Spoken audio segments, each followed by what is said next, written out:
2 kilo मिठाई और 1 जोड़ा कपड़ा भी लेते आना, कहते हुए अरशद खुशी के मारे फूले नहीं समा रहे थे। दरअसल आज उनके यहाँ पहला बच्चा तवल्लुद हुआ था। नाम की गहमा गहमी अभी से ही शुरू थी। कोई असद तो कोई अमजद नाम रखने के अपने मुफ्त के मशवरे से नवाजने में कोई कसर नहीं छोड़ रहा था। सभी अस्पताल स्टाफ भी आज निहायत खुश नजर आ रहे थे, और खुश हूं भी क्यों नहीं। अरशद साहिब ने सभी को खुशी के मौके से 300 रुपए तोहफा में पेश जो किए थे। जल्दी जल्दी अजान देने के लिए महल्ले के इमाम साहिब को भी बुला लिया गया, और उन्होंने भी बच्चे के कानों में अजान व तकबीर कहकर मिठाई व नजराना वसूल किए, और रुखसत होने वाले थे तो उन्हें मजीद रात के खाने पर मदऊ किया गया। मेहमानों के आने जाने का सिलसिला जारी रहा, और देखते ही देखते 7 रोज गुजर गए।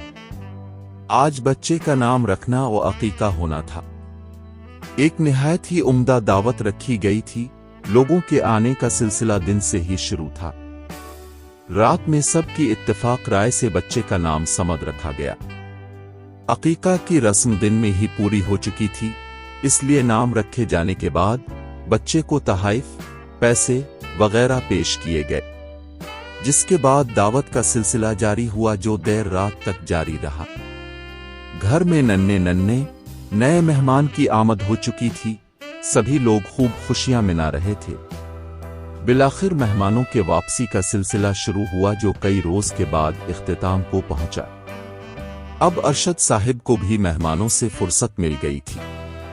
फिर जब उन्होंने गुजरे 10 दिनों बच्चे की पैदाइश से मेहमानान की रुखसती तक का मुवाजना किया तो तकरीबन 80,000 रुपये उन्होंने खर्च कर दिए थे, जो कि पेशे से एक आम इंसान के लिए एक बड़ी रकम थी। मगर चूंकि मसला पहली औलाद और वो भी लड़के की पैदाइश का था, बखुशी उन्होंने इसे नजरअंदाज करते हुए इस दरमियान में हुए कर्ज की अदायगी के वसाइल ढूंढने पर गौर करना शुरू किया, और इसी जदोजहद में लग गए। माँ बाप की मोहब्बत तले समद अपनी गोद की जिंदगी में पलने बढ़ने लगा था। वालिदैन इसे किसी किस्म की अजियत न पहुंचने पाए, इस पर पूरे तौर से दिन रात एक करके लगे रहते थे। दिन में सोना और रात में जागना समद की आदत आम्मा थी, और माँ बाप को भी अपनी हजार थकन, दिन भर की कड़ी मेहनत और मशक्कत के बावजूद समद के रात में उठने से कोई दिक्कत नहीं होती। अगर समद रात को रोना शुरू करता, दोनों ही उसे गोद में उठाकर चुप कराने और सुलाने की नाकाम कोशिश में लगे रहते। बसा औकात तो समद के वालिद बगैर गर्मी और ठंडी की फिक्र किए रात में ही गोद में लेकर कमरे में टहलने लगते। शाम को थक कर देर से घर आने, सुबह काम पर जाने की जल्दी के बावजूद समद को कोई तकलीफ ना पहुंचने पाए, गोद में लिए रात रात भर उसे खिलाते रहते। सुबह जब काम का वक्त होता, प्यार से समद को सुलाकर ऑफिस के लिए निकल जाते।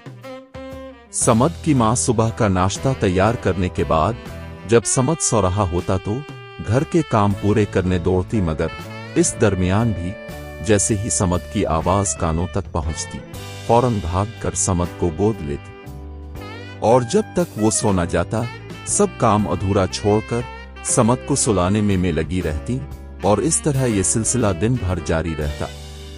एक बार जब सर्दी का वक्त था, समद अपनी माँ की गोद में सो रहा था, तो माँ ने समद को सुला दिया और फिर नहाने को चली गई। मगर थोड़ी ही देर में समद की आवाज कानों तक आई तो जल्दी से नहाकर भागी भागी समद के पास पहुंचे और फिर उसे चुप कराने लगे। थोड़ी देर बाद समद माँ की गोद में ही पेशाब करके सो गया। फिर उन्होंने दोबारा से नहाने जाने को जैसे ही सोचा, समद फिर से जाग गया, और नतीजा माँ को दोबारा से नहाने के लिए लंबा इंतजार करना पड़ रहा था। ठंडी और भीगे होने की वजह से माँ की तबीयत खराब होनी जाहिर थी, मगर माँ की ममता के इस हाल में भी रात भर समद को गोद में लिए खुद बुखार में झुलसती, जागी बैठी खिलाती रहती थी। और ये मामूल कोई 1-2 रोज का नहीं, बल्कि ये आम मामूल था। समद थोड़ा बड़ा हो गया था। खिलौनों से खेलना और जमीन पर खिसक खिसक कर चलने से अब समद खड़े होकर चलने की कोशिश वाली दौर में पहुंच गया था। इसी दरमियान एक मर्तबा जब समझ चलने की कोशिश कर रहा था। कहानी जारी है दोस्तों। और जब ख्वाब टूट गया कि ये पहली किस्त आपको कैसी लगी, हमें कमेंट करके जरूर बताइएगा। अगले किस्त के लिए वीडियो को लाइक, चैनल को सब्सक्राइब कर दीजिएगा, बेल आइकन भी दबा दीजिएगा ताकि आने वाली वीडियो की नोटिफिकेशन आपको मिल सके। आपका दोस्त अयान रह